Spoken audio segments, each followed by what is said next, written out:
diván y digamos que ciertas escenas de las películas o ciertos personajes de las películas se podían como acostar en un diván y las podríamos psicoanalizar. Eso lo hicimos a través de varias teorías psicoanalíticas y al final lo que me quedó fue una inquietud profunda por empezar a comprender y ver el cine un poco más allá. Cuando empezamos a iniciar el diseño de los cursos de filosofía del servicio con Avianca, a mí se me ocurrió hacerle un psicoanálisis a Matrix, a una de las escenas más importantes, no solo de la historia del cine, sino también la escena más importante de la película que ustedes deben recordar, que es el de la pastilla roja y el de la pastilla azul, que tienen que ver con la decisión y la voluntad. Y eso me hizo que yo en cierta forma empezara a explorar otras películas que empecé a ver que estaban como emparentadas, como que las unas se hablaban con las otras.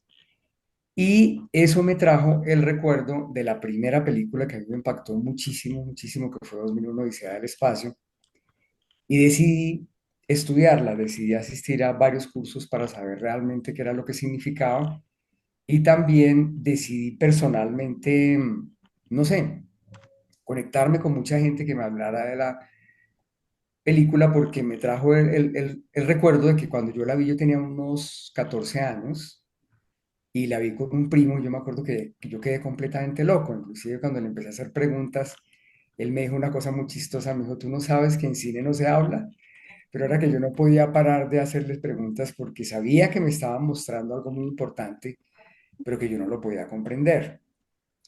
Entonces, digamos que todo ese estudio y esa exploración de la forma de ver el cine me agudizó la mirada para poder comprender cosas no solo de mi vida, sino de las demás personas, y también para procesar una cantidad de eventos y cosas que seguramente estaban pendientes en mí. Entonces, en eso nos hemos unido Erika y yo porque a mí la experiencia de haber conocido las constelaciones me hizo sentir que yo estaba metido como en una escena de cine. Esto es lo que a mí me quedó, o sea, y fue una escena no solo que me pareció muy profunda, sino que me sorprendió, porque la verdad yo entré de una manera como muy desprevenida, y cuando me vi en mitad de la trama, pues de esta gran película en la cual yo era pues el protagonista, comprendí que eso iba mucho más allá de lo que yo podía entender. Entonces hemos decidido unir, digamos, las dos corrientes y empezar hoy entrenándolos a ustedes para que aprendan a ver, para que aprendan a comprender qué puede haber en el cine y para que les ayude a procesar cosas que seguramente les inquietan, búsquedas que pueden tener en estos momentos en sus vidas o cosas que seguramente estén por llegar. Ujú. Entonces, es más o menos por ahí para no demorarlos tanto. Yo quisiera que Riquita nos fuera mostrando y empezáramos a hablar pues de la película y yo contarles a ustedes. Yo no sé cuántos de ustedes hayan visto esta película. Sé que para las generaciones nuevas de pronto es una película que de pronto han visto escenas en Los Simpsons, Ujú. donde de pronto se burlan un poco de las escenas de la película. He hablado con amigos míos que inclusive saben mucho de cine y me dicen que les parece aburrísima, que nunca se la soportaron. Y yo vengo a hablarles a ustedes de la importancia que tiene esta película en la historia del cine. No está compartiendo la imagen de Viquita. Huguito, ¿qué quieres? ¿Pongo la presentación? Y ponla ya, Listo, sí. la primera diapositiva. Sí, la primera diapositiva. Gracias, gracias.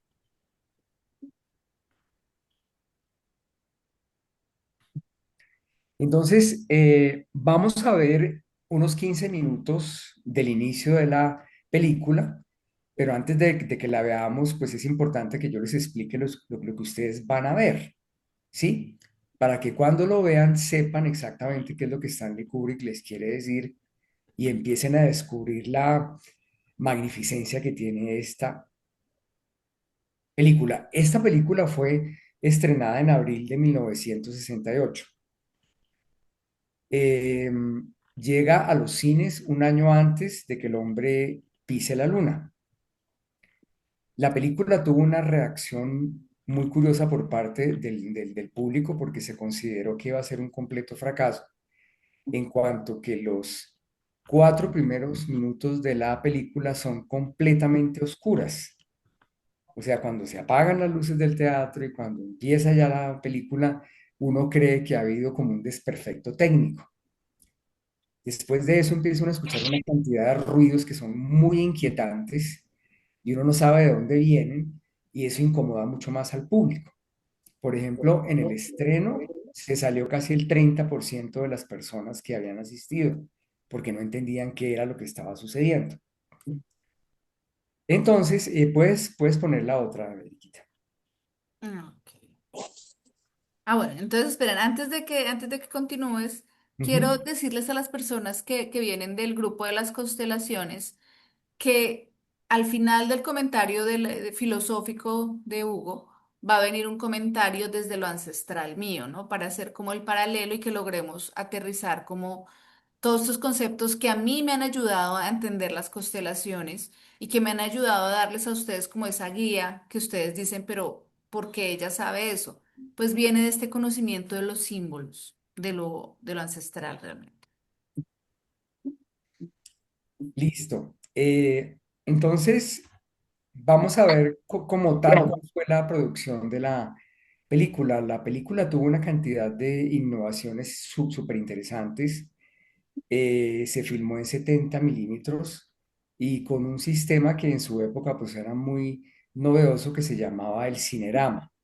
El Ujú. cinerama consistía en que la filmación original se partía en 3 imágenes y las 3 imágenes eran proyectadas independientemente por 3 proyectores en una gran pantalla, lo cual daba la sensación de un 3D para la época. Eh, Aparte de eso, esta película también estrenó un logo completamente nuevo para la Metro Goldwyn Mayer. Yo creo que ustedes se han dado cuenta que cuando uno ve las películas de MGM, aparece el león que ustedes ven en la parte superior derecha, ¿sí? Que ruge, ¿no?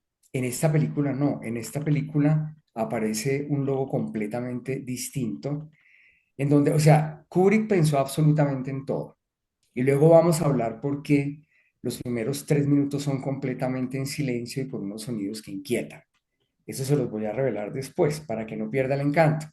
Pero Ujú, el cuento es que la película rompió completamente con todo lo que se había concebido como cine. La producción fue impresionante y inclusive hoy, después de casi 60 años de haber sido estrenada, es una película que es impresionante y nos sigue hablando. Es más, hoy en día con la aparición de la inteligencia artificial, la película está llegando, digamos, al centro de la polémica porque la película tiene una escena larga, una secuencia larga, en donde aparece el conflicto, donde profetiza, casi que pronostica el conflicto que va a haber con la inteligencia artificial en nuestra época.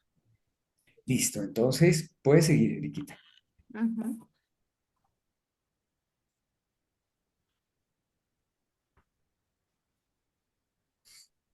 La película tiene una simbología, la película es tremendamente simbólica y si nosotros desde un principio no entendemos lo que nos quieren decir con estos 3 elementos, la película puede parecer muy críptica, nos podemos perder, pero realmente los 3 símbolos más fuertes que tiene la música, perdón, la película son la música, el monolito, que es un elemento que aparece en ciertas secuencias de la película y que nos habla de que va a haber un cambio sustancial, que va a haber un avance, un cambio de conciencia, ¿sí? Y la imagen. O sea, estos 3 elementos son muy importantes para poder entender la cinematografía que utilizó Kubrick con 2001 Odisea del Espacio. Y la película empieza con el amanecer de la humanidad o el amanecer del hombre. Ya lo puedes mover, Ujú. Eriquita.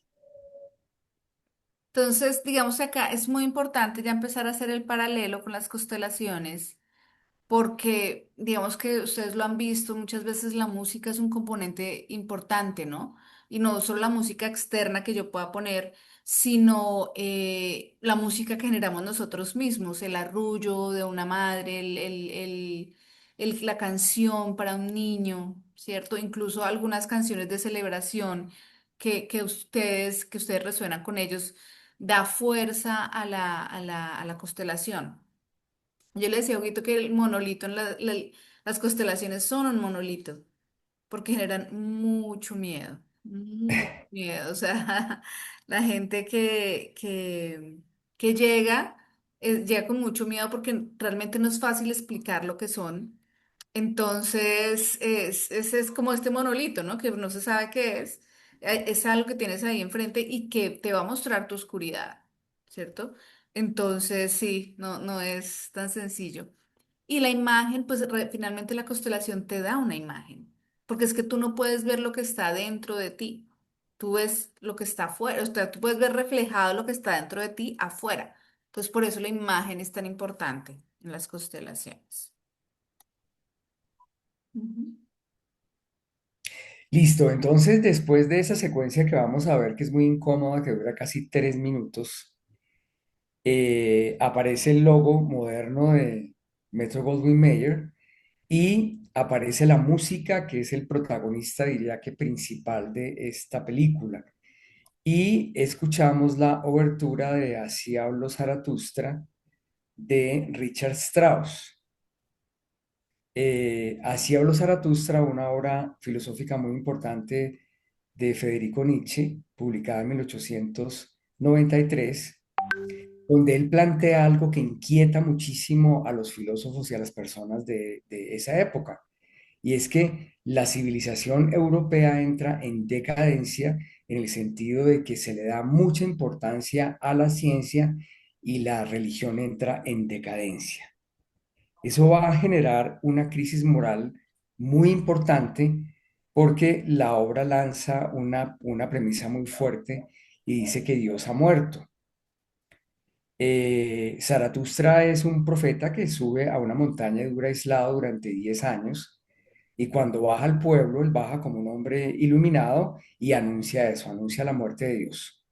Y dice que él no viene a adorar a ningún Dios, que él viene a enterrarlos a todos. Ujú. Aquí Nietzsche no es que exactamente esté diciendo que quiera matar a Dios, sino que ya la civilización en cierta forma al reemplazar la razón por la fe, ¿sí? Va a dejar un gran hueco, un gran vacío que le va a generar al ser humano una angustia existencial muy fuerte. Porque si bien es cierto que la ciencia es muy importante, si bien es cierto que la religión no puede convertirse, digamos, en un impedimento para comprender la razón o la ciencia, el hombre sí necesita, la humanidad sí necesita tener una conexión con lo trascendente. Entonces él anuncia que el que viene ya en este momento, o sea, que esa orfandad de la humanidad que ha matado a Dios significa que tiene que responsabilizarse por su vida. O sea, la muerte de Dios lo deja libre, pero libre para que se responsabilice por su destino. Y esa libertad evidentemente genera una crisis, genera un miedo, como el que está diciendo Erika, que tiene que ver con el monolito. Es el enfrentar eso desconocido que no tenemos ni idea qué es, pero que si no lo atravesamos, nos vamos a quedar completamente estancados. Entonces, Nietzsche dice que la primera etapa para poder enfrentar ese miedo, esa orfandad, esa libertad que nos aterra tanto cuando ya no está Dios, tiene 3 estadios. El primero es el camello. El camello es la figura de este animal que carga, que tiene esas jivas arriba, que carga completamente con este peso, refiriéndose a la moral judio-cristiana, a la culpa, a todo esto con que la religión ha cargado a la humanidad y ese animal se cansa, ¿sí? El camello se cansa, se quita ese peso y al quitárselo, transmuta y se convierte en un león.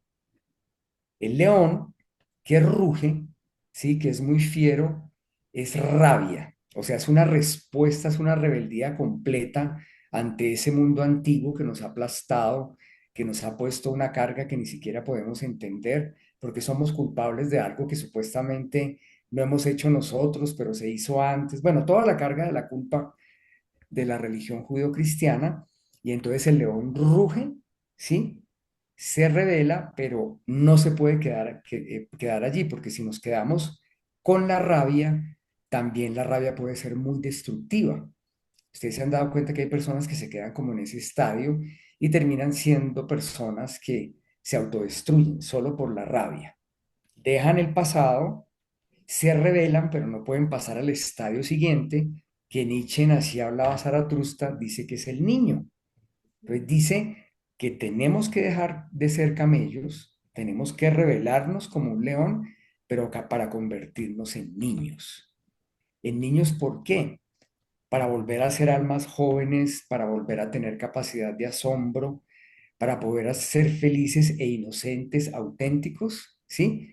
Y lo más importante es para poder crear. El camino que Zaratustra le propone a la humanidad después de la muerte de Dios es la creación de su propio destino, ¿sí? Y la creación no es más ni nada menos que el arte.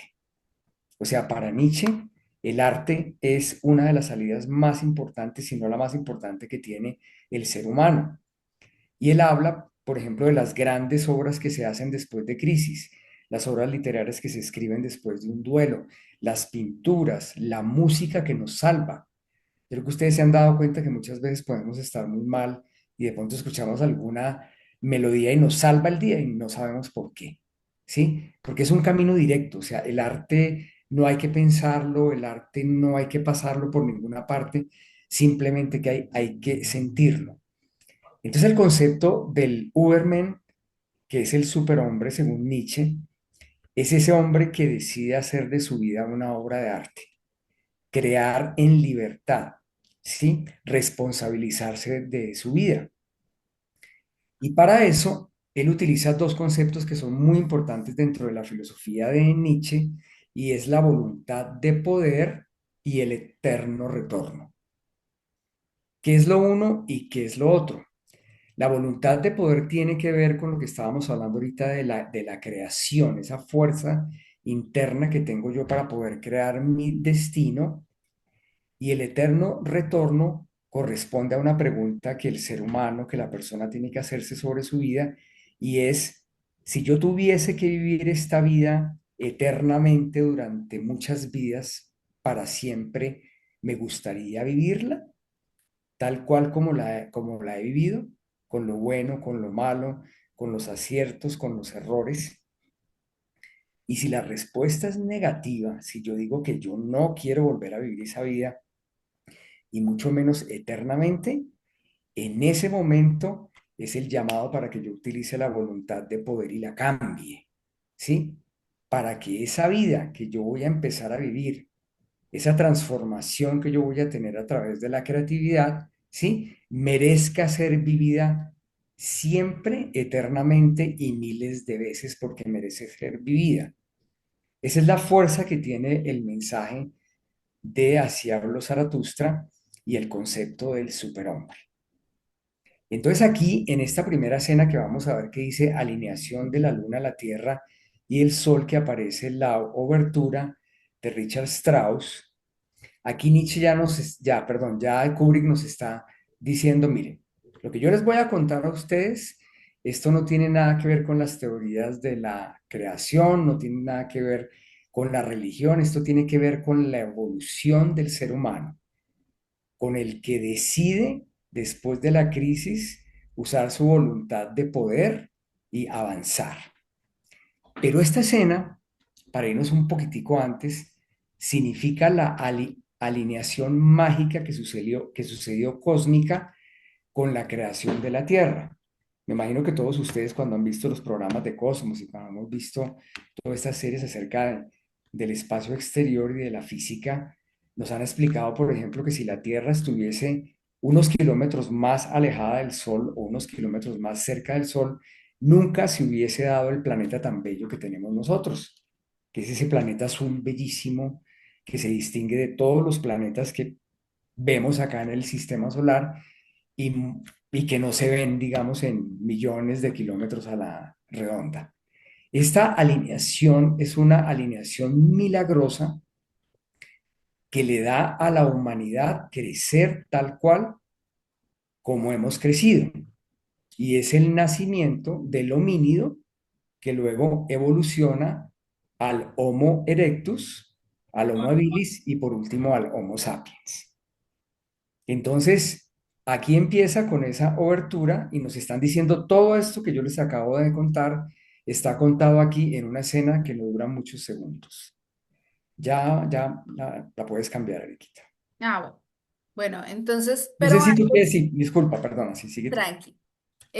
Digamos que yo quiero contarles cómo en las constelaciones también se viven estas etapas que decía Hugo de la filosofía, esta etapa de camello, de león y de niño. Digamos que cuando llegamos a las constelaciones llegamos como con el camello, ¿no? Llenos de cargas.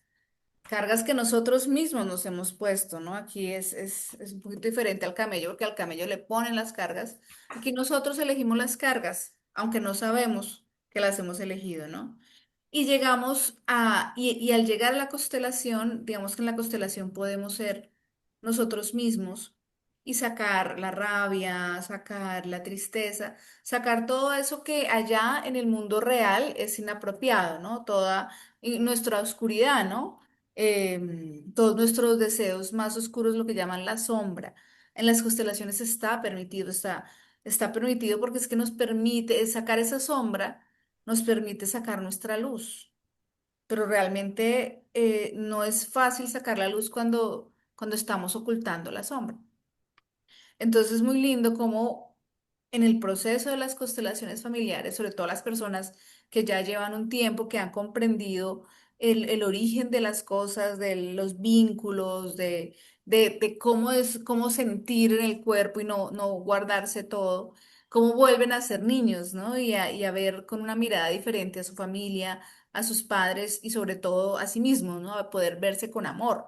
E incluso encontrarse con ese niño interior que fue herido, que sufrió trauma y que quedó en el olvido, ¿no? Entonces, fíjense que el proceso es universal, el proceso no es, las constelaciones no son algo que venga, no, sigue el proceso mismo de la humanidad. Antes de que sigas, antes de que la cambies, quiero que caigan en cuenta que esa imagen está del cielo hacia la tierra. Ese es un dato importantísimo para que entendamos otra escena. Sí, es una alineación cósmica del cielo hacia la tierra. Ok. Importante, si van teniendo preguntas, déjenlas en el chat y al final respondemos las preguntas. Sí, al final vamos a tener un gran conversatorio, porque me imagino que hay muchas preguntas y comentarios. Ujú. Entonces, el homínido, ¿sí? Que ese es ese, como ese eslabón perdido, que según la teoría de la evolución de Darwin, es el salto entre el mono y el ser humano. Lo primero que enfrenta es la soledad.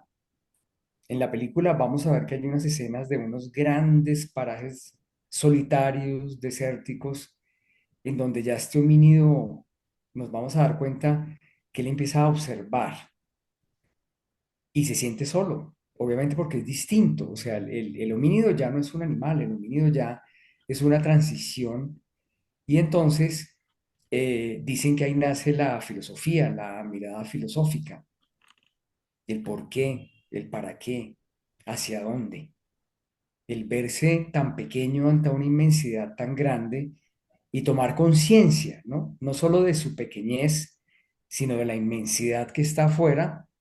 Dicen que esa soledad es el nacimiento de la filosofía. No sé si tú quieres hacer algún comentario acerca de eso.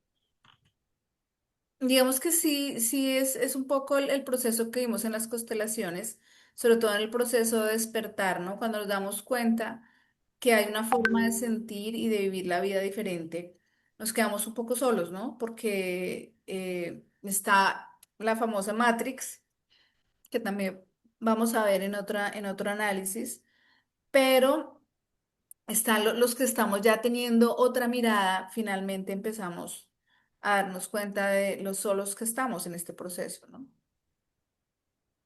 Sí, el viaje es solitario Mm, y genera un gran vértigo además, ¿no? Genera un mm, gran vértigo. Entonces aquí vemos que la película nos va a mostrar como la primera familia, como la más primitiva.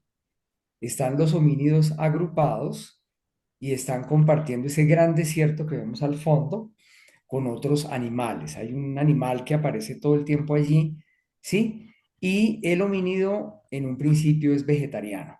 O sea, él convive tranquilamente con estos animales y digamos que el único medio conflicto que tienen con ellos es compartir el forraje o lo poco verde que ellos pueden encontrar dentro de ese desierto. Ese es como el origen de todo el viaje de esa familia. Allí están, compartiendo con otros, los que están allí, esos primeros años o siglos o miles de años de convivencia. Y esto pues era lo que yo quería que ustedes vieran, porque es algo que yo les digo siempre, ¿no? Incluso va un poco más atrás, a esa primera célula que incluso le pusieron un nombre bastante curioso que se llama Luca, que es el primer ser vivo sobre la Tierra, que fue una célula. Entonces, de ahí venimos todos. Y después ya vino la evolución y pero venimos de los mismos ancestros, o sea, incluso tenemos el mismo ADN humano. Entonces, por eso en las constelaciones las historias no son desconectadas, porque compartimos el ADN, tal vez tengamos diferencias cromosomáticas, pero el programa, la programación es la misma. Entonces, por eso somos todos hijos del mismo papá y de la misma mamá.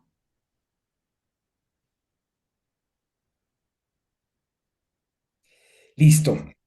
Junto con la soledad y junto con el pensamiento, con el nacimiento de la reflexión de que quién soy, en dónde estoy y para qué, está la vulnerabilidad. Porque resulta que el homínido es depredado por los felinos. Él es víctima. Él no tiene control del territorio. Y vamos a ver al principio de la película que el lugar está lleno de huesos de los mismos homínidos que han sido depredados por las bestias. Entonces está solo y está vulnerable. Ujú. Y digamos que aquí el concepto de vulnerabilidad es súper importante, ¿no? Digamos que en constelaciones se maneja más a nivel emocional, pero fíjense que ser vulnerable es muy mal visto en la sociedad, ¿no? Es visto como debilidad y realmente es en ese descubrir que podemos ser heridos, es que podemos encontrar lo que más adelante vamos a encontrar, que es el poder, ¿no?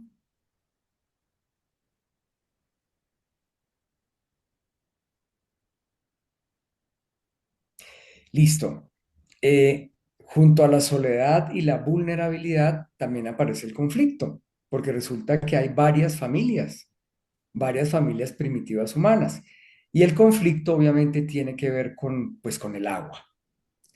Si hay Ujú, un tema con la comida, imagínense cómo será el tema con el agua.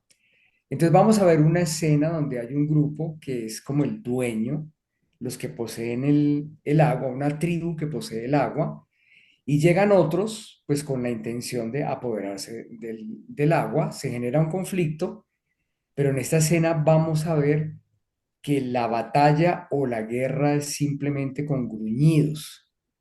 Y el que grite más duro, pues es el que termina ganando. Aquí no vamos a ver a nadie arrojando una piedra o con un arma, con nada. Son simplemente gritos alrededor de la posesión del territorio y el conflicto. ujú.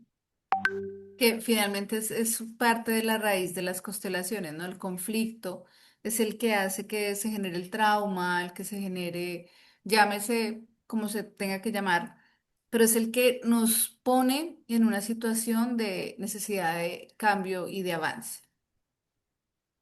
Exactamente, el conflicto es el que va a marcar el derrotero de las próximas escenas. Ujú. Entonces, ya tenemos la soledad, ¿sí? Tenemos la vulnerabilidad y aparece un tercero, que es el miedo, el miedo. Eh, en esta escena, pues que pudimos conseguir, infortunadamente no está la escena original donde aparecen los homínidos resguardados en sus cuevas y escuchando el rugido de las bestias en la noche. El susto que ellos sienten, la vulnerabilidad y su incapacidad para dominar el medio, ¿sí? Pero es muy importante entender eso para saber por qué el monolito va a aparecer en la próxima escena. Entonces, miren, tenemos soledad, tenemos vulnerabilidad, hay conflicto, pero todo esto está cubierto por un elemento muy importante que marca al ser humano, que es el miedo. Ujú. Y el miedo que está visto como algo negativo en la actualidad, ¿no? Digamos que, y fíjense que el miedo es el que lo va a llevar a otro nivel. Entonces, por eso es tan importante recordar que el miedo fue una estrategia que desarrollamos para avanzar, para sobrevivir. Es un mecanismo de supervivencia. Ujú. Entonces, cuando Entonces, no lo procesamos, ahí nos quedamos ujú. estancados. Entonces, después de la cena de la noche, que infortunadamente en el pedazo que conseguimos no está en la película original que yo la tengo, pero no pudimos, pero se las tenemos Ujú. pendientes para los que continúen con el taller. Después del miedo y de la noche aparece el monolito por primera vez. El monolito simbólicamente es muy importante dentro de la película porque el monolito es el salto hacia lo desconocido. El monolito es eso o sea, que se me pone al frente ese obstáculo que no me deja seguir y que yo tengo que saltar. Es un desafío para que yo termine llegando hacia otro lugar de mí mismo, conociendo otro lugar, ¿sí? U otra vida que yo necesito conocer. Entonces, el monolito es muy importante acá. Y vamos a ver cómo uno de los homínidos, a pesar del terror que le produce a toda la tribu y del terror que le produce a él, lo va a tocar. Y cuando lo toca, aparece una tercera alineación. Ujú. Y bueno, digamos que desde las constelaciones, una constelación es un salto hacia lo desconocido, ¿no? Porque nadie lo entiende, no es fácil explicarlo, pero es un salto necesario. Dejar de estar siempre en nuestra misma película para lograr entender y abrir la mirada. Tenemos que dar ese salto hacia eso que es desconocido, Vencer el miedo, ¿no? Es vencer el miedo. vencer el miedo, el Entonces miedo. aparece una segunda alineación que es monolito, sol y luna. Y si se dan cuenta es a la inversa de la que vimos al principio. Ya no es la mirada desde afuera hacia adentro, ¿sí? Sino es desde abajo hacia arriba. Entonces aparece el monolito, el sol y la luna como esa otra etapa que la humanidad va a saltar en este momento. Y esa es la mirada que ya empezamos a desarrollar con las constelaciones. Cuando llegamos a una constelación, llegamos buscando hacia afuera y viendo culpables afuera. Cuando vimos todo este proceso, empezamos a vernos desde aquí y empezamos ya a ver la referencia interna. No tanto lo de afuera, sino ver desde nuestra propia mirada, no desde la mirada del otro, desde la aprobación del otro o de cómo el otro me acepta o me quiere, sino que empiezo ya a yo a hacer el proceso conmigo.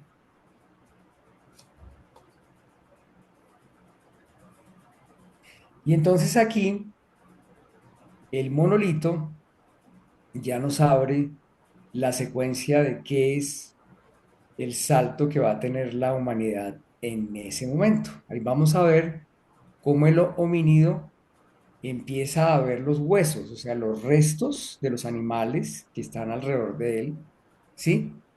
Y empieza a verlos con otra mirada distinta. O sea, ¿qué es esto? ¿Sí? Ya no son elementos que están regados dentro del paisaje, sino qué podría ser esto. Y en ese momento se da cuenta que él podría controlar esa situación, que él podría revertir esa indefensión, esa vulnerabilidad, ese miedo, esa soledad, y puede tomar control. Y entonces empieza simbólicamente a destruir los huesos y descubre el arma, la herramienta. En la escena vamos a ver que lo último que él destruye es el cráneo del animal. Ya él empieza a tener control del... Ese es el primer paso que hace la humanidad a través del desafío del monolito. Y este control entonces es el donde ya saber cómo funciona, cómo está tu vida, cómo estás tú, puedes tomar control sobre ella. Digamos que no, ya no eres, ya no es el destino o que así, sino que ya tú puedes empezar a moldear eso que está pasando, porque eres tú el que lo crea, ¿no? Eres tú el que tiene el hueso que aparece acá en la escena. Sí. Entonces, al encontrar la herramienta y el arma, el homínido se da cuenta que él puede matar a los animales. O sea, que ya no los animales lo matan a él, no lo depredan a él, sino que él también puede depredar a los otros. Y entonces vamos a ver cómo mata a un animal y se termina comiendo su carne. Aquí aparece una transformación importantísima en el homínido y es que se vuelve carnívoro. Si el homínido no se hubiese vuelto carnívoro, no hubiese podido recibir la proteína que necesitaba para que su cerebro se desarrollara hasta el punto del desarrollo del cerebro que tenemos nosotros ahora con los dos hemisferios. Cuando se mira la estructura del cerebro humano, se sabe que es la evolución de todos los cerebros que ha habido a través de toda la historia de la evolución de la humanidad. El más pequeñito es el del anfibio, que es el más básico. Y ahí van subiendo varios que se van formando hasta que al final aparece el lóbulo frontal con los dos hemisferios, el izquierdo y el derecho, que es el que hace que seamos el Homo sapiens. Ujú. Y aquí ya estamos en la etapa de la constelación en donde ya hemos integrado toda la información y donde ya empezamos a convertirnos en alguien diferente, ¿no? Vemos que aquí la transformación es hacia alguien carnívoro. En una constelación nos podemos convertir en alguien empoderado, en alguien más alegre, en alguien más tranquilo, en alguien más conectado, ¿no? Según haya sido nuestro proceso de sanación y lo que hayamos trabajado, pero nunca salimos igual de cómo entramos. Es un proceso de transformación.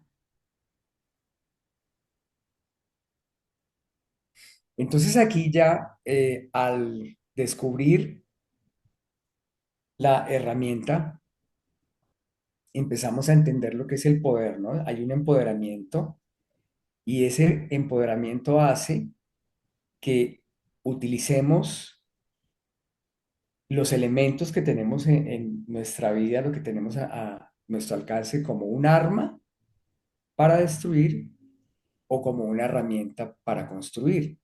Entonces en esta escena vamos a ver cómo el homínido, que ya tiene el poder en sus manos, esta escena que vamos a ver es una lucha sobre el control del agua, porque los que fueron derrotados en la primera escena, como no venían armados, vuelven armados, derrotan a los otros, que además los cogen por sorpresa, porque no saben qué es eso, y se terminan apoderando del agua. Entonces ahí aparecen las dos caras del poder, ¿no? Que puede ser un arma para destruir o una herramienta para construir. Él lanza el hueso hacia el espacio, hacia arriba, y termina convertido en una nave espacial en el año 2001. Ujú. Entonces, eso es lo que encontramos nosotros en las constelaciones, el poder, pero ese poder interno, ¿no? De lograr cosas. Pero ese poder no es una realidad hasta que no vamos al siguiente paso, que nos va a explicar todo.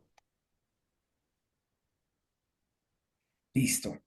Entonces aparece la elección y la voluntad, que es súper importante. O sea, estamos viendo cómo esa gran soledad, ese aislamiento que genera el pensamiento, esa vulnerabilidad de ser depredados, ¿sí?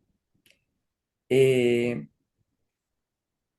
esa capacidad para atravesar lo desconocido y descubrir el poder y dejar el miedo, el encontrar la voluntad de poder para poder cambiar, nos lleva a la elección, o sea, nosotros sí o solo sí somos los dueños de esa elección. Queremos convertirnos en armas o en herramientas de construcción. Y eso es básico no solo hacia el interior de nosotros mismos, sino en el caso de esta película, es una elección que tiene que hacer la raza humana. Que es la elección que nosotros hacemos desde las constelaciones. Siempre les digo, no, las constelaciones en sí no funcionan si no toman decisiones. Siempre estamos eligiendo un camino, siempre estamos eligiendo una opción y eso es lo que nos va a llevar a o nos va a mantener en determinado estado, ¿no? Entonces, fíjense cómo es de poderoso el tema porque te empuja, te muestra la decisión que tienes que tomar. Pero la realidad ocurre cuando tomas la decisión. Si no tomas la decisión, no. No ha habido todo este proceso que hemos relatado de despertar, de transformación, de todo eso, no se concreta hasta que no eliges.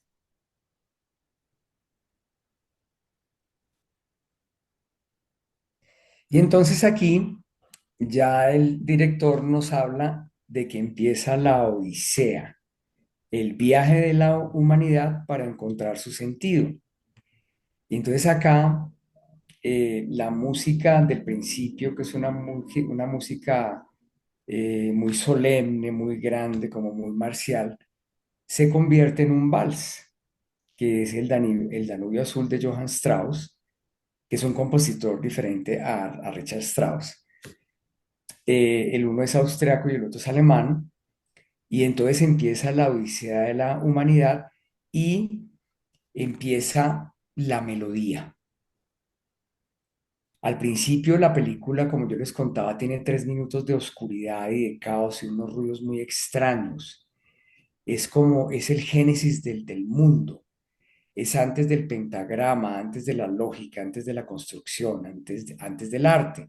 Pero acá, este hueso que se termina convirtiendo en una nave espacial y una nave espacial que termina llegando a la primera estación orbital extraterrestre, es el inicio de la aventura de la humanidad para ver hacia dónde va, o sea, para ver cuál es el sentido de todas estas decisiones que ha tomado. Y ahí empieza toda la historia de 2001 Odisea del Espacio. Hemos hablado únicamente de la obertura de la película. Es una película que dura 2 horas y media, es una película larga, lenta, que requiere de mucha paciencia, Ujú. pero que es fantástica. Y bueno, vamos a ver las otras partes, obviamente, la próxima vez que nos veamos. Eh, Y Eriquita, bueno, sí. este es el viaje que emprendemos, ¿no? O sea, ya una vez que hemos tomado la decisión que tengamos que tomar en nuestra vida, es cuando realmente emprendemos el viaje. Y donde nos va a acompañar la música de nuestra vida, sea como sea que la hayamos elegido, no necesariamente una tonada, sino esa medicina que llevamos dentro, ¿no? Que siempre les digo que esa es la música de nuestra vida, esa es la medicina, lo que hemos logrado recoger por el camino. Entonces, vamos a ver el fragmento de la película, Guito.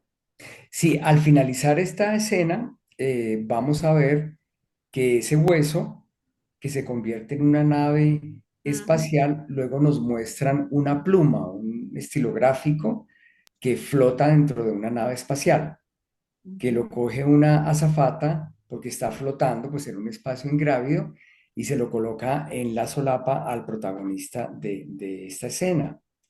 ujú. Eh, es súper interesante porque nos damos cuenta de que el hueso se convierte en una nave y la nave se convierte en un lápiz, en un esfero.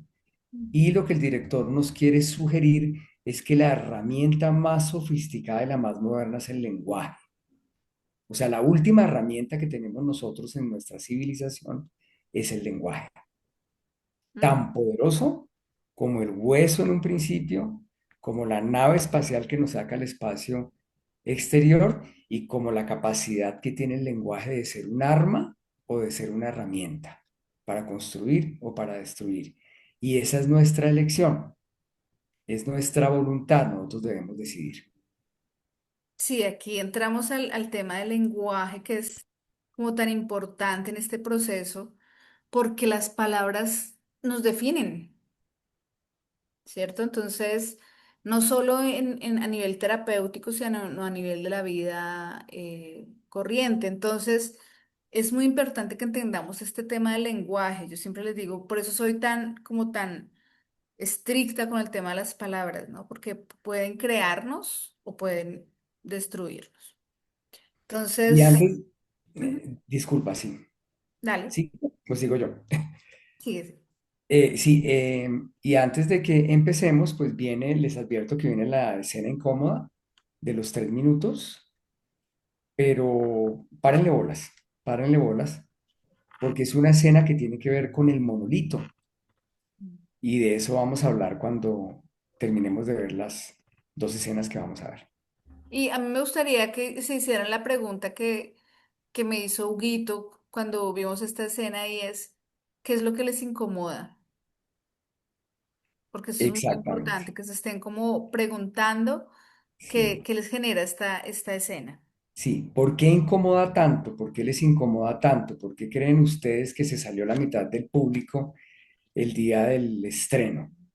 Ujú, Porque la genialidad de Kubrick es que la película empieza a funcionar desde el minuto cero, a pesar de que uno cree que no está sucediendo nada, que es un error técnico. ujú. Listo. Listo. Ujú.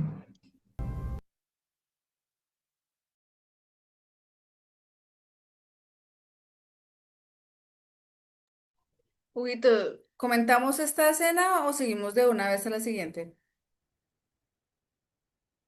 Sigue de una vez con todas, o sea, sigue con la segunda. Nuestra casa se está preparando porque este martes comienza el cumpleaños Home Center. Te esperamos.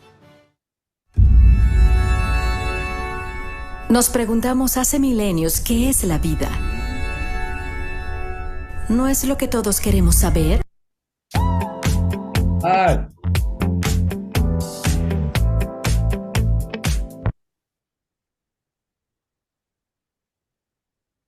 Seamos realistas, la mayoría de las personas mayores de 40 usan ChatGPT como si fuera Google.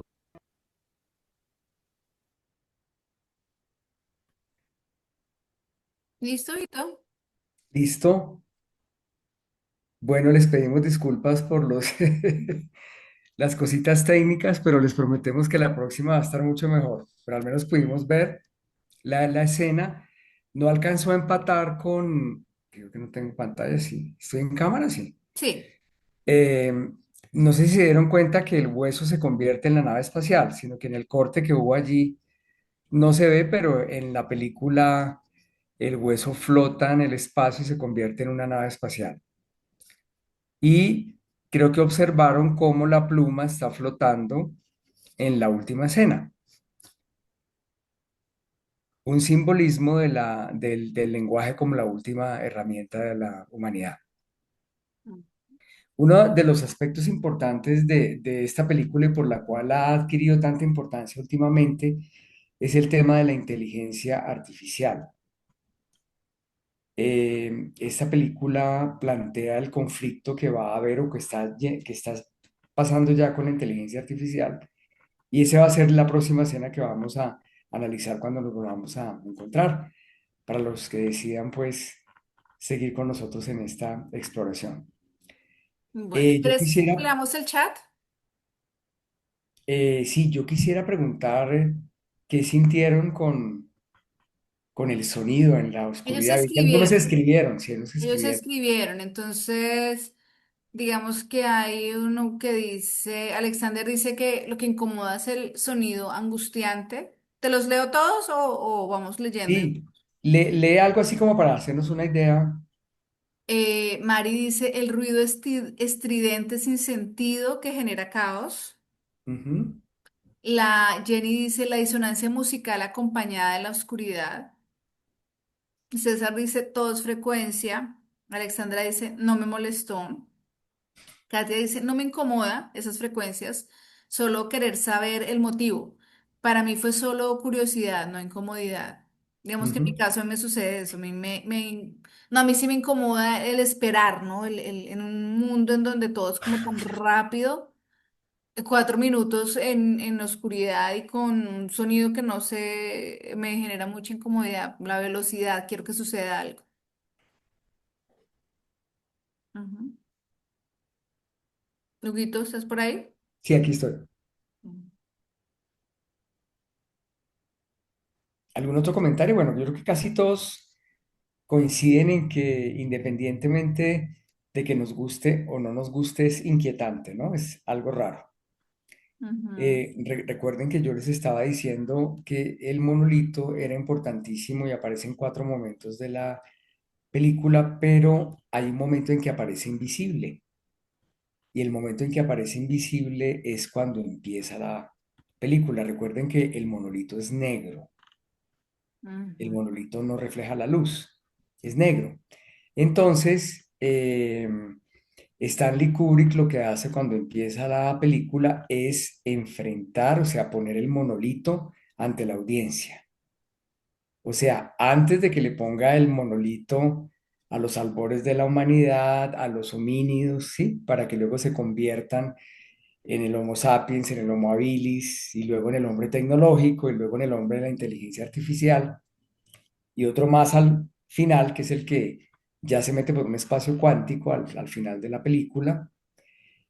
Kubrick nos pone el monolito de frente para que la audiencia sienta lo que es enfrentar lo desconocido. Y claro, cuando el público entra no tiene ni idea de lo que le están mostrando. Entonces es increíble porque Kubrick lo que hace es, mire, enfréntese a lo desconocido.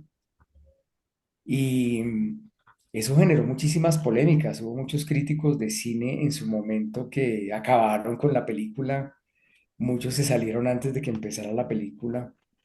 Y cuando ya él contó realmente de qué se trata, o sea, realmente lo que sucede con la película es que hay un crítico, que creo que fue el New York Times, que a raíz de la polémica tan grande que genera la película, porque unos dicen que es muy mala, otros dicen que es súper interesante, él decía verla. Y cuando la ve, el hombre con una gran inteligencia, el tipo decide hacer una reseña y explicar pues casi todo esto que estamos hablando ahora. Y eso hace que la película se convierta pues en un fenómeno mundial. Pero básicamente lo que nos pasa al principio es que la audiencia la pone enfrente al monolito. Ujú. También aquí hay otro comentario de, eh, de una persona, ya te digo, de Claudia que le gustó la frecuencia. Y otra, y Mónica dice, no saber qué pasa o qué va a pasar, esperar sin saber hasta cuándo. Mm. Claro que si ustedes se dan cuenta son los procesos que uno siempre enfrenta cuando tiene que hacer cambios fundamentales en la vida, cuando hay que tomar decisiones que nos van a cambiar todo, cuando tenemos que dejar cosas del pasado. O sea, es el desafío, el monolito es el desafío y el valor que tenemos que tener para poder saltar hacia hacia lo desconocido. Si tú quieres, Eriquita, ¿por qué no proyectas la diapositiva que tenemos con la secuencia del homínido hacia la inteligencia artificial? ¿Te acuerdas? La última que tenemos que es sobre fondo gris, Ajá. como para hacer ya así como un resumen rápido de lo que hicimos.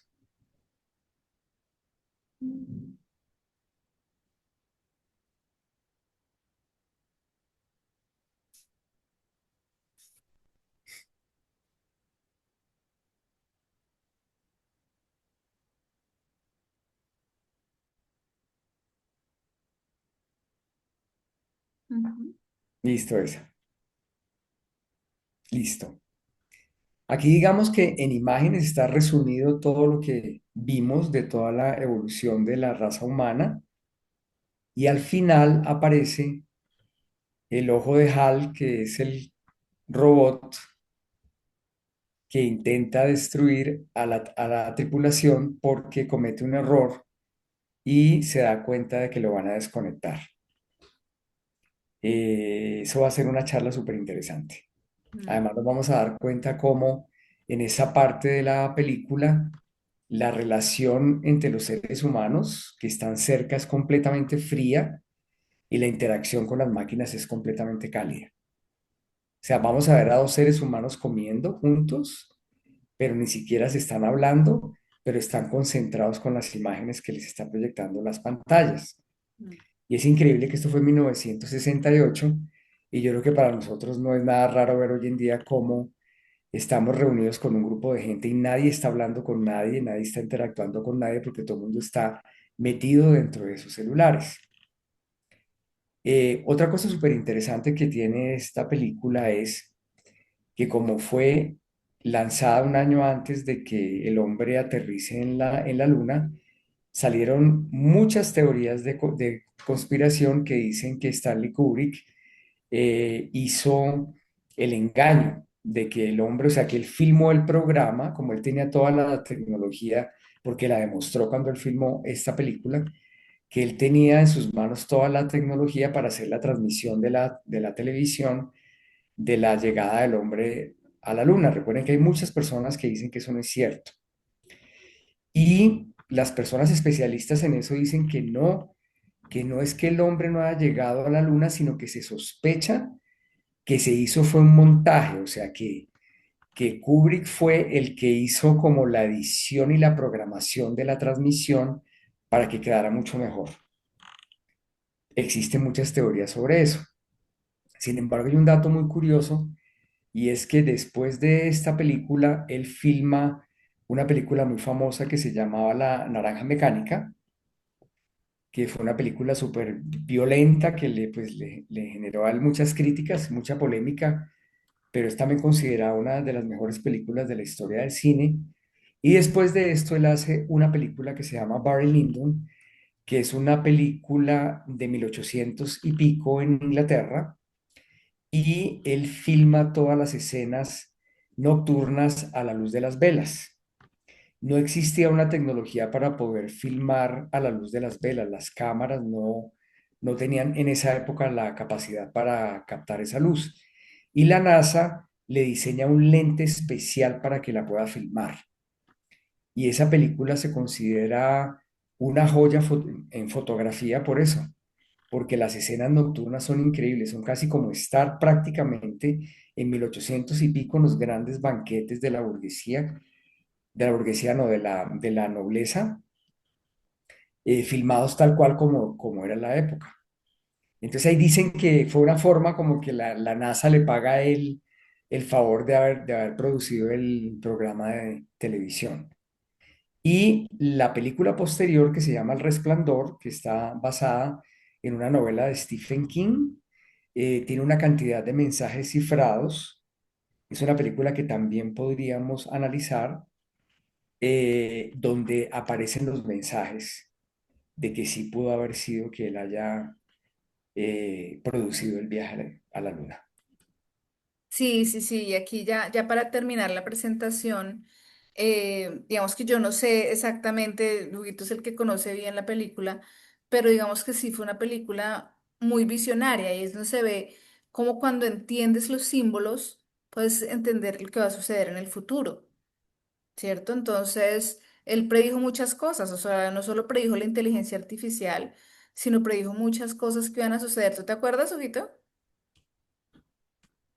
Sí, digamos que ustedes se dan cuenta en la escena de la pluma del esfero que está volando, yo creo que ustedes se dieron cuenta que hay pantalla de entretenimiento a bordo, ¿no? Que es lo que tienen los aviones hoy en día. Esa película es de 1968, él predijo las tablets, todo. Lo único en que se descachó, como dice la gente, Es que si ustedes se dieron cuenta, la aeronave en la que están volando al principio de la película es de Pan American. Mm, Se suponía que Panam era una aerolínea tan poderosa en los años 60 que iba a llegar al año 2000, ¿no?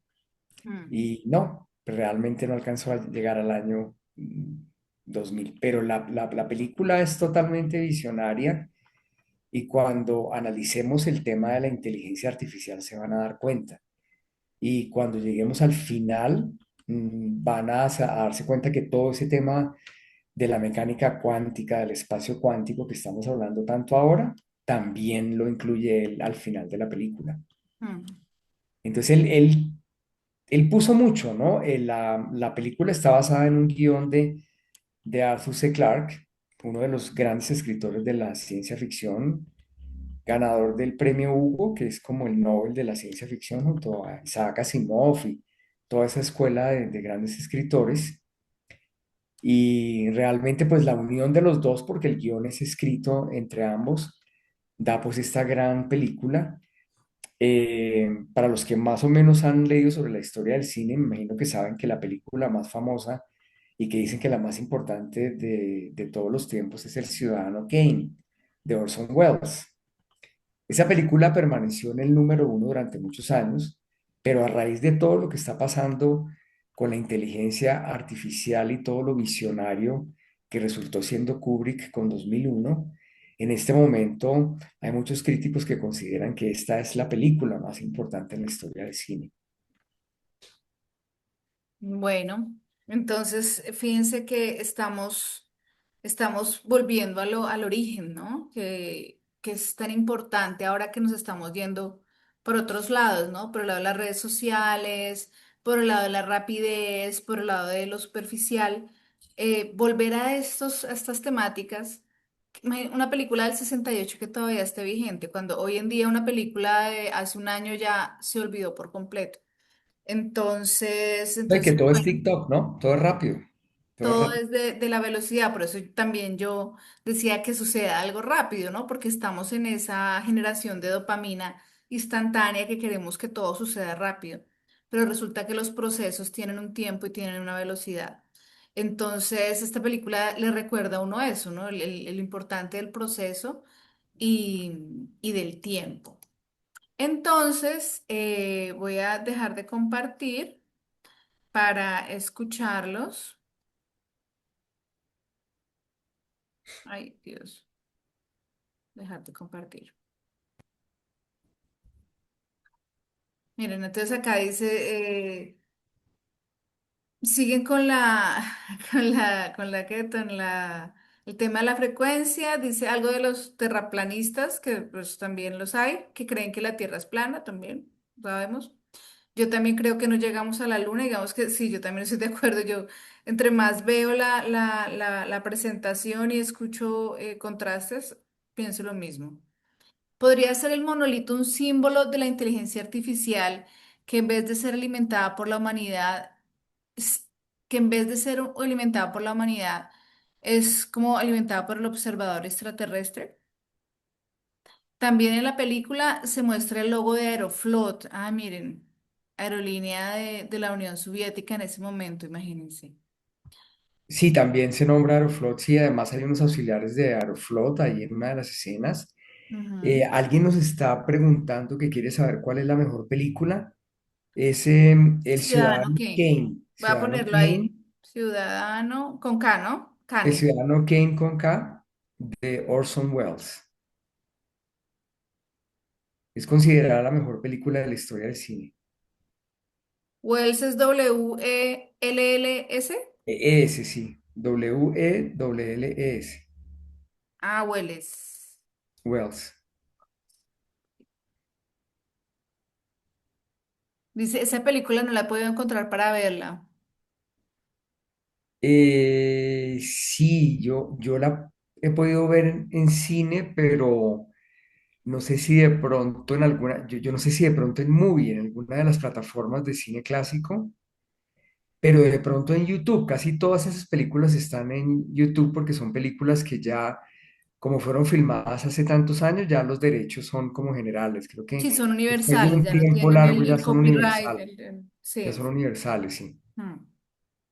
Ok, bueno, Guito, no sé si quieres comentar algo, no sé si alguien tenga alguna pregunta de esta película que, como les digo, es como la base para estudio de cineastas, de filósofos y debería ser también de los sanadores, ¿no? Para entender Hay algo que la yo humanidad. quisiera comentar y es que a pesar de que la película supuestamente, digamos, no es religiosa, sino es Ujú, más bien como evolucionista, es una película que al final es profundamente religiosa en el sentido puro de la palabra, del religare, del conectar, ujú, porque es que el tema, digamos, con la humanidad no es tanto de que Dios exista o no, sino que la humanidad sí o sí tiene que conectar con algo trascendente.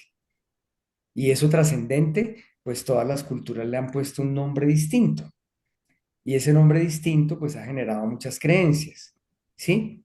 Pero realmente la humanidad es distinta a los animales porque religa, o sea, necesita religar, necesita conectar con algo superior. Y el final de la película es increíble por eso, porque termina siendo profundamente religiosa. ahí ya César nos compartió el link con la película, por eso son tan chéveres los grupos, porque en grupo La de Ciudadano Kane compartimos, sí, es una película muy bella, compartimos el muy conocimiento importante. y bueno, Elsa nos agradece. Ok, Sí, bueno, entonces continuamos. sí, sí, sí, claro. Entonces, sigue tú. Ok.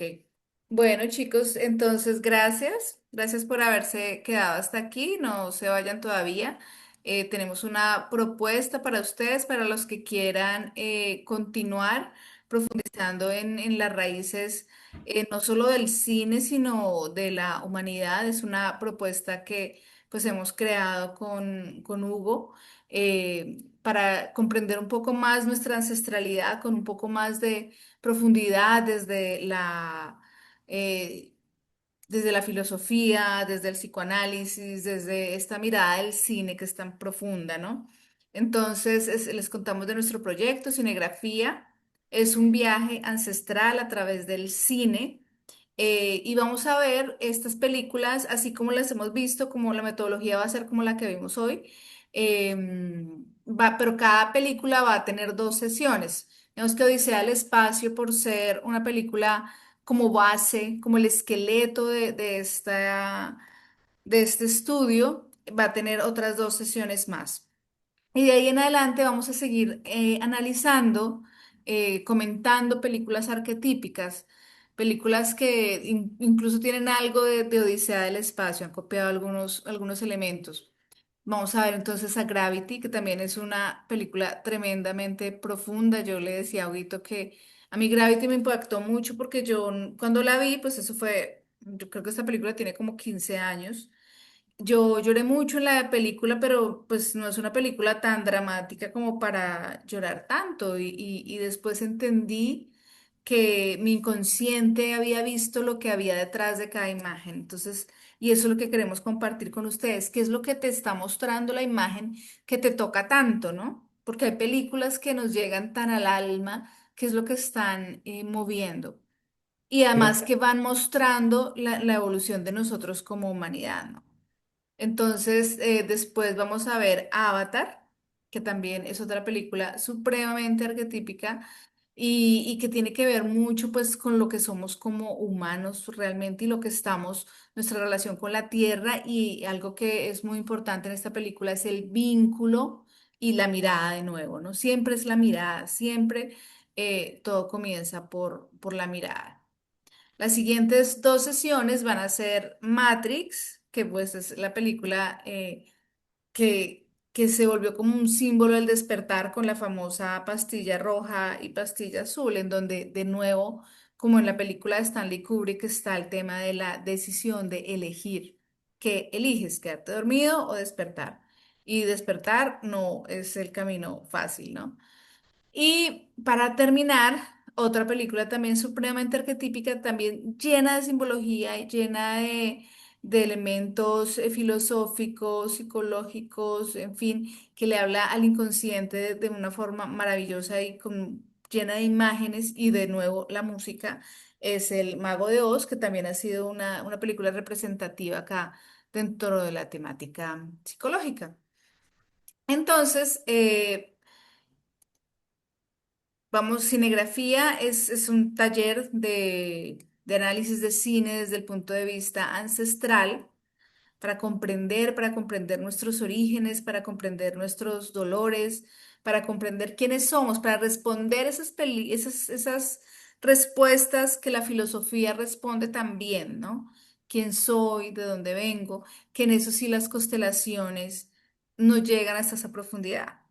La constelación llega al conflicto, resuelve el conflicto, pero entender el yo, el quién soy, qué quiero, para dónde voy, tienes que hacer un proceso más interno, más de introspección. Entonces, la metodología de cinegrafía va a ser una clase de semanal, igual que hoy, lunes de 7 a 9, va a ser online.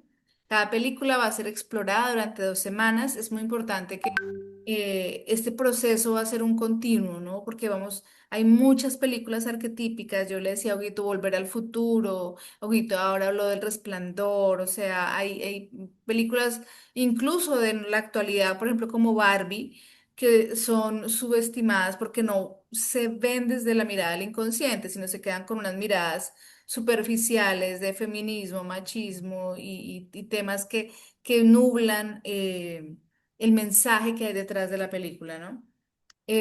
Materiales incluidos para el viaje, les vamos a dar una guía de este viaje, de cómo aprender a interpretar la simbología visto desde cada película. Y básicamente va a haber una inversión por cada clase. Cada clase va a costar 22.000 pesos. Pueden tener una opción más económica, que es pagar las 4 clases y les quedan 66. Obviamente descuento para estudiantes, va a haber un 20% de descuento para estudiantes. Entonces, es muy importante, si se quieren inscribir, se pueden inscribir, colocan ahí en el grupo, yo quiero, yo me quiero inscribir, lo que sea, y ya yo los contacto y hacemos como toda la logística para el pago y para que ya tengan el link para la siguiente película, que digamos que vamos a continuar con Odisea, del Espacio, 2 sesiones más. Ujú. Eriquita, yo quisiera adicionar, si quieres, regresar para el menú de las películas y explicarles por qué vamos de adelante hacia atrás, excepto 2001, obviamente porque teníamos que empezar por allí. Y es que la idea es ir hacia atrás en la historia del cine por el tema de la ancestralidad, ¿no? Porque date cuenta que aquí con 2001 empezamos también desde la parte de atrás para ver cómo se van construyendo la evolución de los mensajes. Y El Ujú. Mago de Oz es la primera película, que es de 1938, que inaugura como el tema oficialmente de la mirada interior. Entonces, ¿me Eh, voy a la otra diapositiva? sí, sí, si quieres, empecemos exactamente. Empezamos, o sea, ¿Ah? no, vuelve sí porque estamos al revés, o sea, sí, gracias. O sea, empezamos con 2001, que digamos que es la que está en el centro de los dos momentos históricos en los años 60, porque consideramos que es como la que tiene más carne, por así decirlo, la que es como mucho más robusta y también para que entiendan de dónde se desprenden muchos contenidos de las otras películas. Pero luego nos vamos para Gravity, que es la última, digamos que es la última que tiene el tema, y de Gravity para atrás empezamos a hacer la exploración hasta que llegamos al Mago de Oz. Por el tema de la ancestralidad, ¿no? Por el tema de ir para atrás para poder comprender de dónde venimos. Entonces, si empezamos con Gravity, vamos a ver que Gravity tiene todos los contenidos. Si seguimos con Avatar, ya nos damos cuenta que Avatar está en un sitio. Si seguimos con Matrix, encontramos otro. O sea, es como la unión de todas las piezas, pero de adelante para atrás. Eso es básicamente lo que nosotros queremos hacer. Claro, Y y al ver el conjunto de las obviamente, películas, pues la visión va a cambiar, ¿no? claro, y La además mirada. Claro, y además es importante porque lo que vamos a a aprender es entrenar la mirada, o sea, el ver para comprender y para procesar. O sea, esos son los tres puntos y con el cine estamos entrenando el ver. La Mm. idea es que el ver se convierta o sea, que sea grandísima, esa mirada sea muy amplia Claro, que sea tan amplia que te sirva para muchas cosas, o sea, que te para sirva poder para tu vida diaria, para interpretar la comprender vida. muchas cosas, sí, para poder comprender muchas cosas. Ujú, Y evidentemente, me imagino que los que decidan quedarse, es posible que formemos un tipo de club. ujú. Entonces podemos hacer votaciones, ¿no? De pronto si hay alguien que está muy curioso, si el grupo quiere que analicemos alguna otra película, pues lo podemos hacer también. Sí, precisamente César está diciendo Interestelar también. Uy, esa es una maravilla. Interestelar Interestelar es es, guau. Y tiene tiene todo, que ver tiene con la 2001. música, todo, sí. Y tiene que ver con 2001 Odisea del Espacio Sí, completamente. sí, sí, sí. Dice cuánto cuesta el total. Digamos que no le damos un total porque digamos que no le hemos puesto fin. Yo le decía ahorita que eso es como una membresía. Entonces, la idea es que ustedes paguen el mes y digamos que para este mes sería Odisea del Espacio y comenzaríamos con Matrix. Serían esas dos películas, No, ¿no? Con Gravity, Con Gravity, perdón. Gravity. Con Gravity. Entonces, digamos que, entonces ustedes dicen, ay, sí, yo quiero seguir, pagas otra vez la membresía del otro mes. Y así sucesivamente el mes vale 66. Dos películas, cuatro sesiones. Ok. Entonces, bueno, chicos, esta es la propuesta, digamos que es el inicio de una propuesta, porque digamos que vienen más cosas, tanto a nivel de terapéutico como a nivel de escritura, pero digamos que ya también estamos gestando talleres de escritura más Hugo como escritor y yo como logística. Entonces, bueno, los que quieran seguir en contacto Eriquita, pueden ya. están preguntando, perdón, están preguntando alguien aquí, Erika, está preguntando que qué días son las sesiones, son los lunes. Los lunes de 7 a 9. Ujú. Sí. Voy a volver a proyectar la diapositiva para los que no alcanzaron a ver. Igual también la idea es, porque hay mucha gente que quiere, pero no le cuadra el horario. Entonces la idea es también pregrabar las presentaciones y entregarle la presentación a las personas para que ya tengan los elementos para interpretar la película. Acá está. Yo ya tengo varias personas que van a pagar la membresía por tener las grabaciones. Digamos que este conocimiento no es un conocimiento que encuentre uno en YouTube o que no, porque digamos que es algo propio de Hugo, ¿no? Es algo que él ha encontrado en este camino. Entonces, por eso hay mucha gente que no puede estar en la clase, pero va a pagar por el video. Ujú.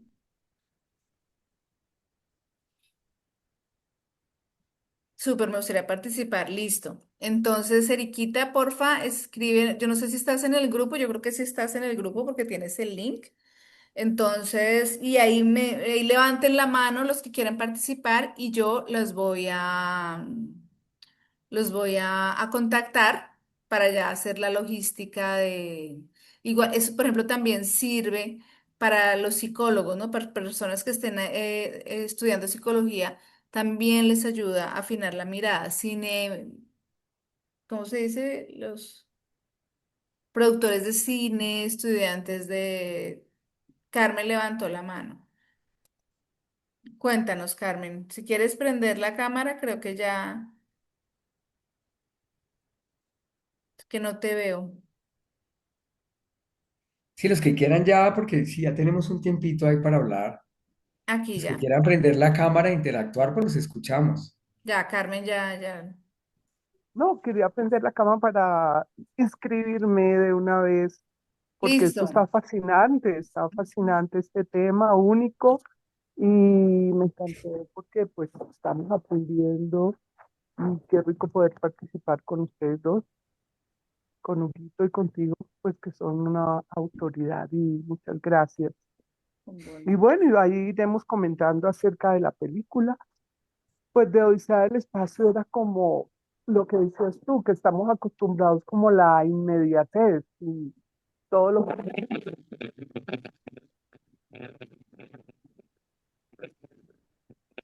Se te fue la voz, se te fue la voz. Sí, sí, Se ya le fue la no te voz. estamos oyendo ya. Se le Creo que fue el la voz. internet. Se te fue la voz. No, pero no, yo ya tengo entonces aquí tu información. Ya estoy anotando las personas para contactarlas y enviarles los datos de pago y ya mandarles el link y empezar a hacer pues la nueva tribu, esta tribu de acompañamiento. No, algo Hay pasó. algo, si está sonando como un corto por ahí, sí. Hay algo que quisiera comentarles y es que la idea es, o sea, las películas no las podemos ver completas, evidentemente porque no nos da espacio, pero las personas, por ejemplo, que quieran, o sea, ya como saben el contexto de 2001 Odisea del Espacio, la encuentran completa en YouTube. Entonces, si la quieren ver, la pueden ir viendo porque ya tienen, digamos, que los códigos, ¿no? Para poder ir comprendiendo y en la medida que vayamos llegando, pues, a las partes de la película que vamos a analizar, pueden estar preparados ya, pues, para más intervenciones, más Huguito, no, preguntas. no te estamos viendo. Espérate, es que se me apaga la cámara. Ahora sí me ven, ya sí, listo. Siga. Sí, entonces que yo los invito a eso, que los que quieran verla, la pueden ver completa en YouTube y eso les puede servir, como ya les dimos los códigos para entenderla, digamos la clave, entonces eso puede servir para que nuestro próximo encuentro sea más rico, más interesante. Incluyendo el lunes festivo, no, yo creo que cuando sea lunes festivo nos corremos para el martes, ¿cierto?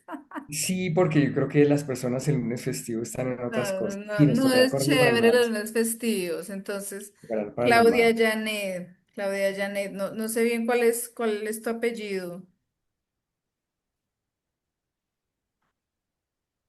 Listo, muchas gracias, muchas gracias. Bueno, entonces ya ustedes ya están en el grupo. Las personas que quieran participar, ya saben, me avisan por el grupo. Igual yo acá tengo ya los datos de algunos de ustedes. Y bueno, para los que quieran seguir en este viaje ancestral hacia Gravity, hacia Matrix, hacia el Mago de Oz y hacia muchas películas, porque como les digo, esto da para mucho, mucho, mucho, mucho bienvenidos. Tan linda. Nos mandaron un corazoncito ahí. Bueno, Guito, no sé qué si quieres decir algo para cerrar.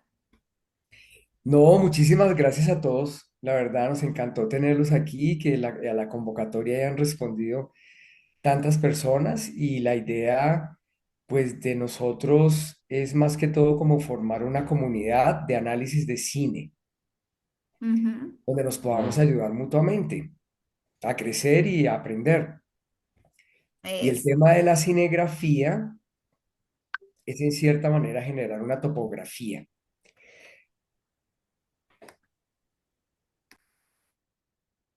Ok, bueno, me alegró mucho verlos a todos, ver nombres conocidos, nombres de personas que conozco y que quiero mucho. Y gracias a las personas que llegaron de las constelaciones también, ya saben, aquí hay una nueva herramienta para comprender un poco más lo que nos sucede y cómo interpretarlo. Entonces, gracias a todos por acompañarnos y nos vemos.